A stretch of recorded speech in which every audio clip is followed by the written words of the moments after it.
Wala akong decide pa na sasama pero puputulin ko muna. Putulin mo muna. Ang desisyon ninyo.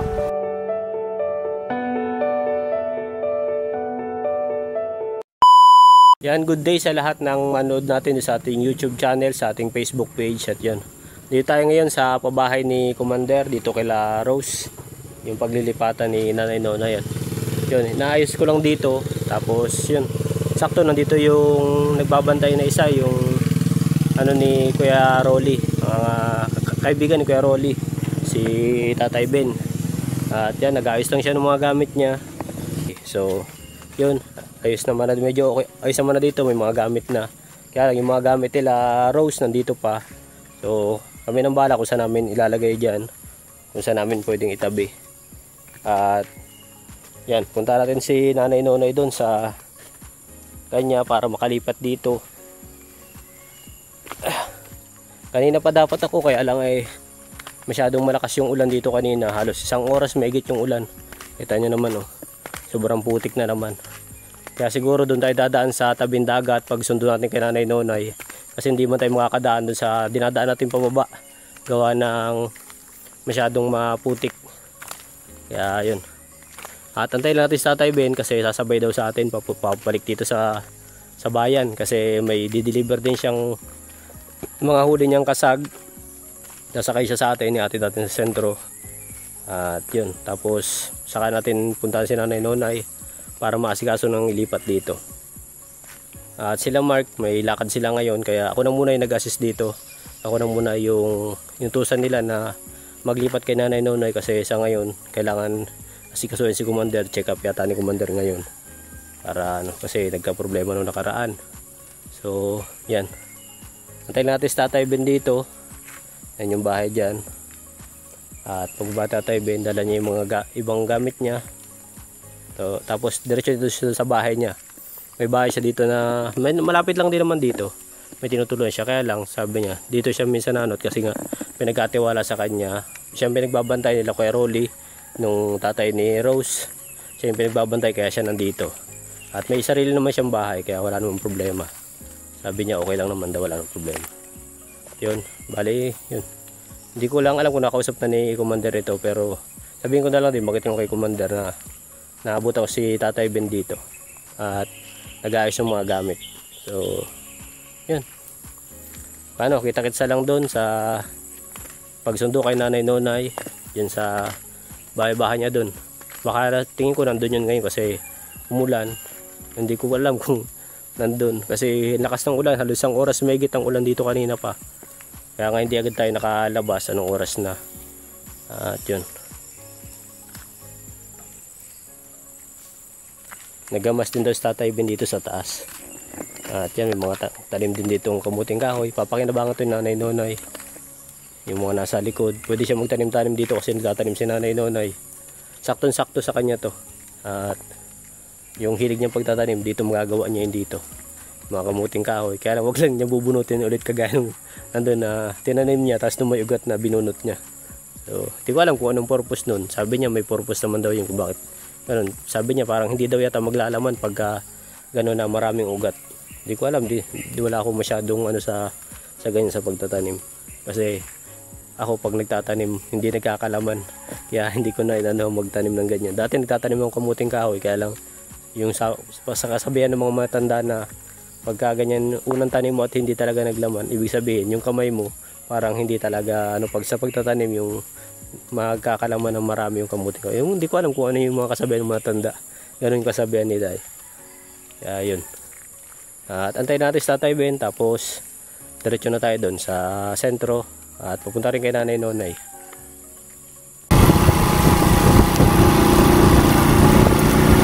Nag-uulan na. Pinunta na tayo Tatay Ben. Naulan na. Ha? May bagyo. Oo.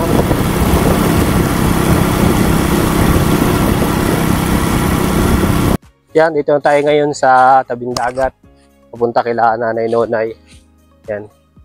Tingnan natin kung nandito si Nanay Nonay para mailipat natin doon. At yun, nahatid ko na ngayon si Si Tatay Ben, natin sa sentro. At may dali lang daw siyang manok dun sa kakilala yata niya. Kasi may alaga siyang manok. Dun daw yata yung pinalagaan sa kanya. So, yan. Lakad tayo dito sa tabing dagat. Papunta kay Nanay Nonay. Tingnan natin kung nandito siya. Ayan, nag-uulan na naman. Kanina pa nag-uulan. Basa na naman nga ako. Nagsilong lang ako doon sa kubo kanina. Parang sa ganun. Hindi tayo mabasa. Hindi ko lang sure kung makapaghako tayo ngayon ng ano kasi yung ulan. Ayan naman, naulan na naman nga. Hindi ko sure kung makakapaghako tayo ngayon. Kasi baka mabasa yung mga gamit ni Nanay Nonay. Hindi man tayo makadaan doon sa mas malapit. Mas malapit sana doon sa unahan nila. Kaya lang hindi tayo makadaan kasi nga madulas doon ngayon. Yung anong basa. Sana andito si Nanay Nonay para sa ganun. Mailipat na natin doon sa bahay niya doon. Nung ulan na naman tayo. Hanap tayong sisilungan. Kung kailan dito na tayo sa kapwa umulan. Andito si Nanay. Para sa ganun. Ulan na. Silong muna tayo.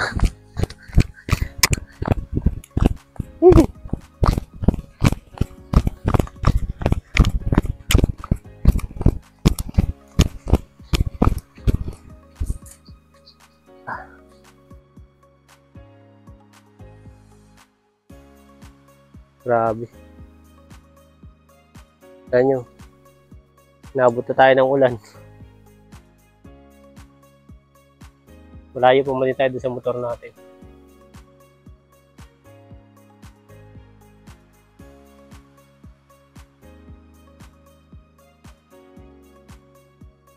Ay. Malapit naman yung bahay ng Nanay Nonay. Silong lang tayo kasi. Pero siguro doon na tayo sumilong sa bahay ng Nanay Nonay. Baka kasya tayo doon. Kung nandun si Nanay Nonay. Ay, ulan. Malas. Baka siguro mamayang hapon na lang tayo mag-akot ng gamit. Palipasin muna dito kasi may bagyo daw kasi ngayon dito sa Bicol.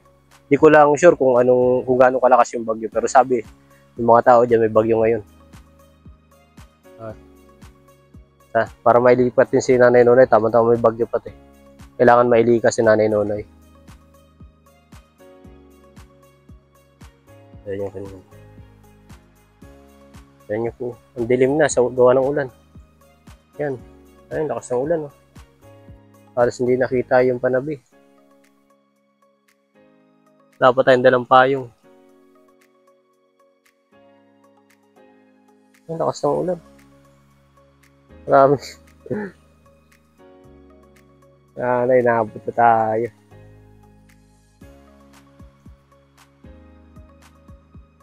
Sana tayo nito.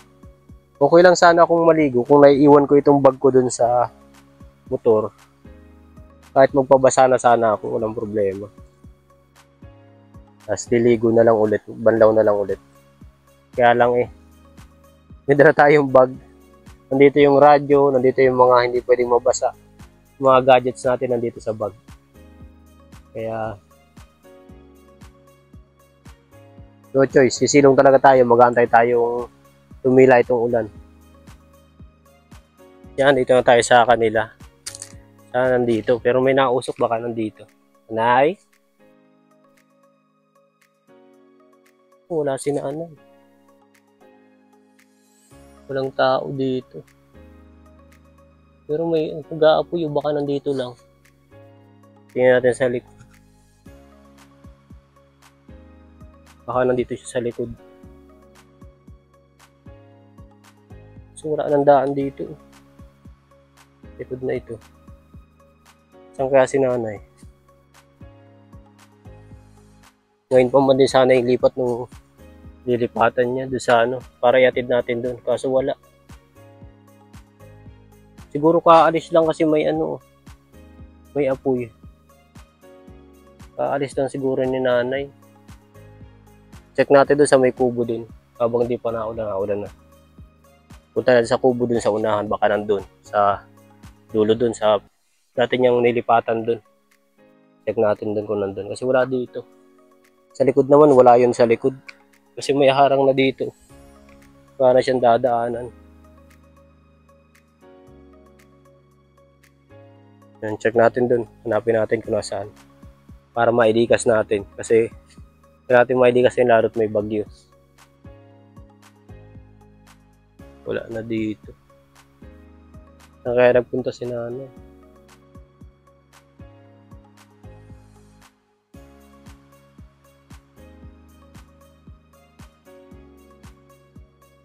So yan, at wala si nanay dito, puntahan na lang natin doon sa may unahan kung nandun.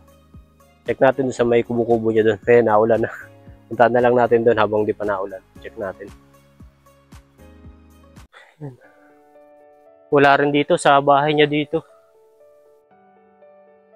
Wala dun sa bahay niya doon. Nasaan kasi nanay Nonay ngayon? Sinabihan namin siya kahapon na huwag aalis kasi yun nga, dilipat namin siya ngayon. Pero tignan niyo po, wala dito. Oh. Wala. Nandito yung itak niya. Dito yung dulos niya. Wala rin doon. Sa bahay niya doon, kita niya naman, wala doon. Pero, tingin ko kaalis lang kasi may ano pa doon parang may pinaglutuan pa. Kaya, nasaan kaya siya ngayon? Baka kung saan lang nakisilong. Kasi nga yung ulan, hindi natigil kanina pa. Basa-basa na tayo. Ano kaya? Siguro hanapin ko sa sentro or dito sa mga pagtanong ko sa mga kapitbahay dito kung nandito kasi. Ang hirap ko usap ni Nonay. Kasi pag sinasabihan namin siya na ilang beses na to. Pag sinasabihan namin siya na wag aalis dito na katulad doon, nung nakaraan check up wala din dito. Tapos ngayon naman, na ililipat na siya dun sa bahay, wala pa rin. Saan kaya siya ngayon?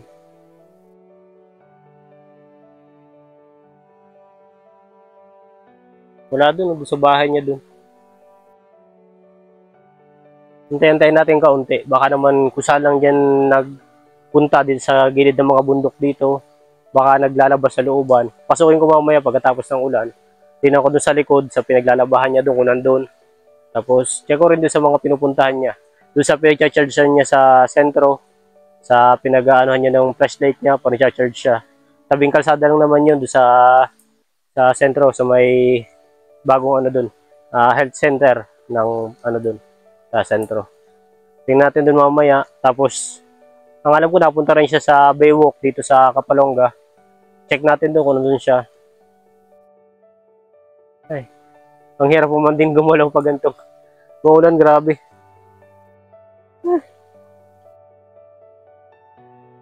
Hintay lang natin tumila yung ulan. Pag tila na ito, hanapin natin sa sentro. Tingnan natin sa mga pinupuntahan niya doon kung nandun. Kasi wala. Nasabihan naman namin siya na huwag umalis. Puro ulan na tayo. Isang basa na tayo. Grabe. Sana naman nandyan lang sa likod ng bahay niya o dito sa paligid lang nito. Tiyan ko dito kasi sabi ko baka natulo doon, kaya umalis siya doon. Baka dito pumunta kasi dito okay naman dito, walang natulo. Kaya isip ko, sabi ko baka nandito sa kubo na ito na dati niyang pinagtirhan. Kaso wala. Saan niya naman. Saan kaya siya ngayon? Ang hirap kumano yung nanay Nonay. Ilang beses na po ito. Sa mga viewers natin dyan na nakakapanood kay Nanay Nonay, alam niyo naman kung ilang beses na kami tinataguan Nanay Nonay. Pang ilang beses na to. Pangatlo na yata ito. Sabihin ko na lang din kay Mark para sa ganun kung ano, message ko si Mark mamaya kung nakalis na sila. Or kung hindi pa, kung nandun pa sa kanila, sabihan ko na lang na wala si Nanay Nonay dito ngayon. O kung ano, balikan ko na lang mamayang hapon. Kasi sa ngayon, ang hirap gumalaw, ang ulan. Grabe. Tignan niyo po, hindi na natigil yung ulan. Palibasa may bagyo. Ang dilim na ng paligid gawa ng ulan.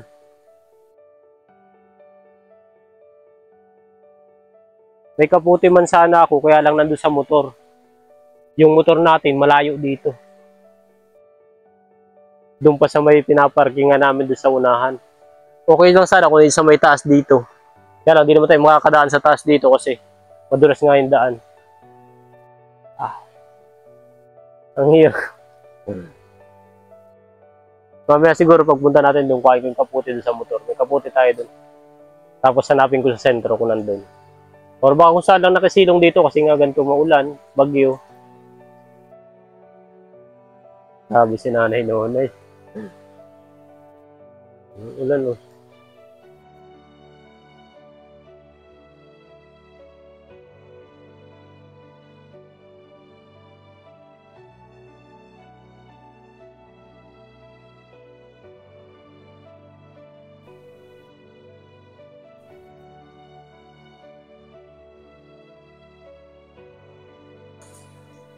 Grabing ulan ito. Ito nyo po. Nakulong na tayo dito sa tinitirhan ni Nanay Nonay dati. Grabing lakas. Yung bag natin basang-basa na rin. Ang layo po man din yung motor, di tayo makapunta doon sa motor. May kaputi man sana tayo doon, kaya lang yung layo. Paano tayo nito? Mag-aantay tayo itong tumila yung ulan. Pag tila na itong ulan, saka lang tayo makakapunta dun sa motor. Tapos, so tayo nung kaputi, hanapin si Nanay Nonay dun sa mga pinupuntahan niya. Mga possible na pinupuntahan niya. Sana tumila na. Sabi, ubahan na oh.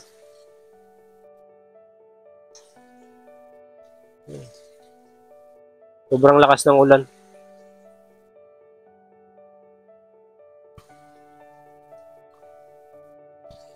Daan ko lang din muna si Marcos dun sa kanila kung nandun. At kung ano magiging desisyon ni Marcos sa ngayon kasi nanto nga maulan. Hindi rin tayo makapagakot ng mga gamit. Mababasa. Kaya siguro tanongin natin si Marcos mamaya pag uwi natin. Grabe naman. Ang ulan.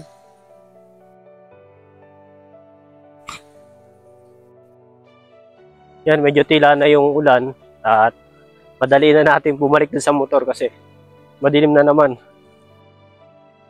So, yan. Pagkaan natin dun. Madilim na naman yung ulan. So, hanapin natin sa sentro si Nanay Nonay. Punta muna tayo dun sa motor para magsuot ng kapote. Kasi pag hindi tayo nagkapote, wala na naman tayo sa paghahanap. O siguro dadaan muna ako kay Marco, sabihin ko na muna para kung nandyan pa sila, makatulong din paghahanap kay Nanay Nonay. Or kung ano, edi ako na lang. Hanapin sa mga pinupunta kay Nanay Nonay. Saan siya napunta? So, medyo umina na. Grabing ulan yun. Tatagalan tayo dun. Halos karating oras tayong stuck dun. Sa tagal ng ulan. Yan, madilim na naman nga dun. Bakit parang nandilim oh. Kanya naman. So, yung ulan pa yan, babagsak pa yan. Kaya, samantalahin na natin na habang mahina pa, balik tayo sa motor para makapagkapote tayo. Safe tayo sa ulan. So yan, kita ka lang doon sa motor. At tatakbo na ako, baka abutin pa tayo dito ng ulan. Kailangan natin tumakbo. Dito na tayo ngayon sa motor natin. At wala naman ng ulan, siguro di na muna tayo magkapote. Hanapin natin dun si Nanay Nonay sa sentro. Wala naman ng ulan. Yung service natin. Check natin kung ito yung kapote talaga natin. Baka hindi ko rin nadala. Pero alam ko nandito. Yan.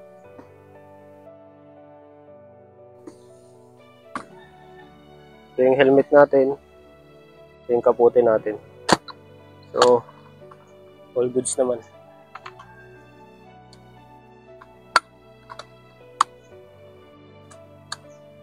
So, yan. Hanapin natin yung sentro si Nanay Nonay.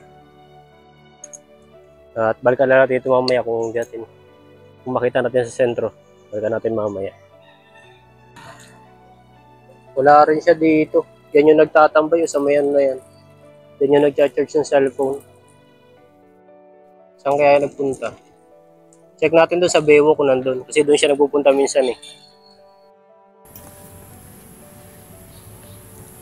Wala rin dito. Saan kaya nagpunta si Nanay Nonay? Dito lang siya madalas sa katambay. O saan na yan o? Sa loob na ito. Dito siya lagi nagtatambay dati eh. Kaso wala. May nakita kayong matanda dito. Yun lang, punta dito lagi matanda. Wala dito. Sa? Doon sa kabila. Sige, titingnan ko na lang.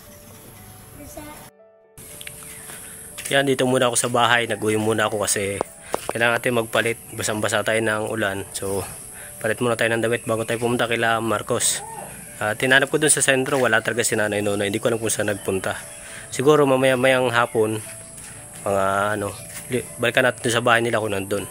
Pag nandun ay di, yung mga kausap natin, mailipat natin agad. O kung maulan ngayon, siguro pagpabukasan natin yung paglipat. Sabihin ko na lang kay Marcos mamaya pagpunta ko sa kanila. So yan, palit muna tayo ng damit bago punta kay Marcos.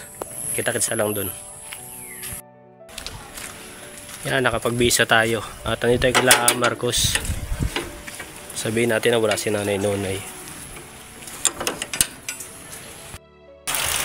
Yan, nakausap na natin si Marcos at yun.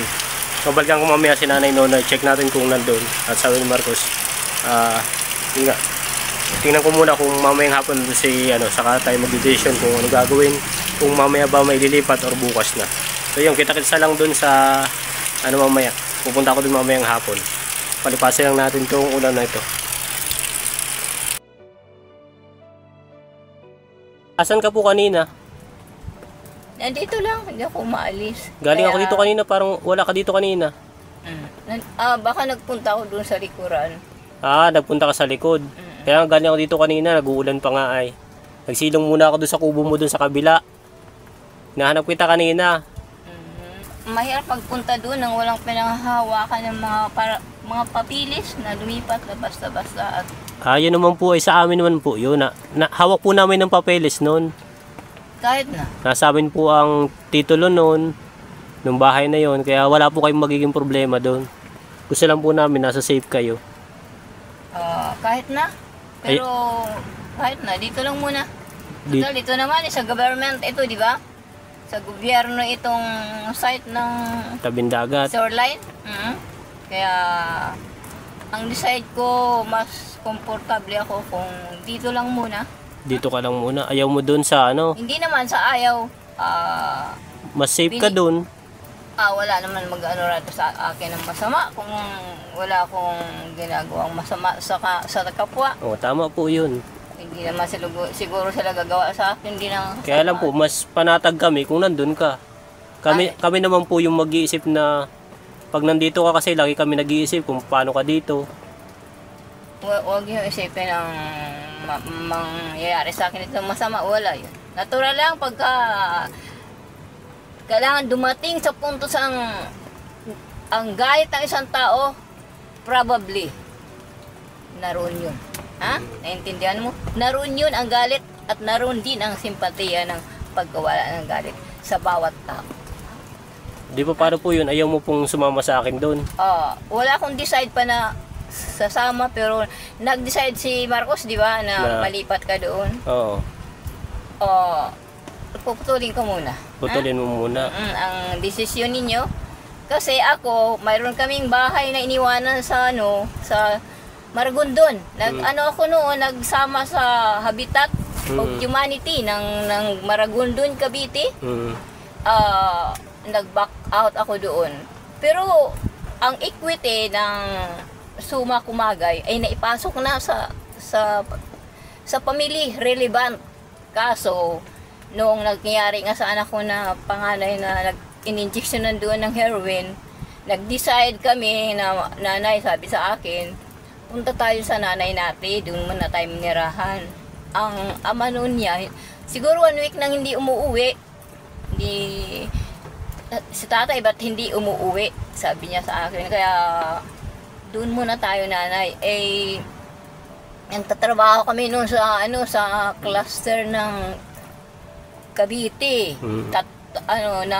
Nagwawalis ako, siya nagtitrim. Kaya yun ang mga ko. Iniwanan ko yun, may pumasok na siyang sumalo sa pangalan ko, Mendoza rin ang apelido. Kaya hindi muna ako mag-decide muna ako na dito, mas komportable ako dito. Gawa ng nag-decide kami noon na umalis, lumipat, pero walang mga pinirmahan, pero nakapasok ako sa Shoreline Habitat of Humanity ng Jimmy Carter yun. Pabahay ng Jimmy Carter sa Middle East. Hindi yun na po yung desisyon nyo, dito ka lang muna. Oo, hindi man ako nagsabing ayaw. Oo. Ayun lang muna ang mas decide muna ako rito para kumbaga makapag-isip pa rin. Oo, bago sumulong sa ganung sitwasyon. Sige po. Pinag-aaralan natin ha? Pinag-aaralan natin ni bawat hakbang ha? Opo, sige po. Di ba may mga kamukha ng Estrada, Joseph Estrada noon, nakausap ko sa recorded dyan sa Dait. Kaya nag-decide ako muna sa matagal na akong sasabihan nila, pati din sila yun dyan na mas komportable doon, pati sila ate dito.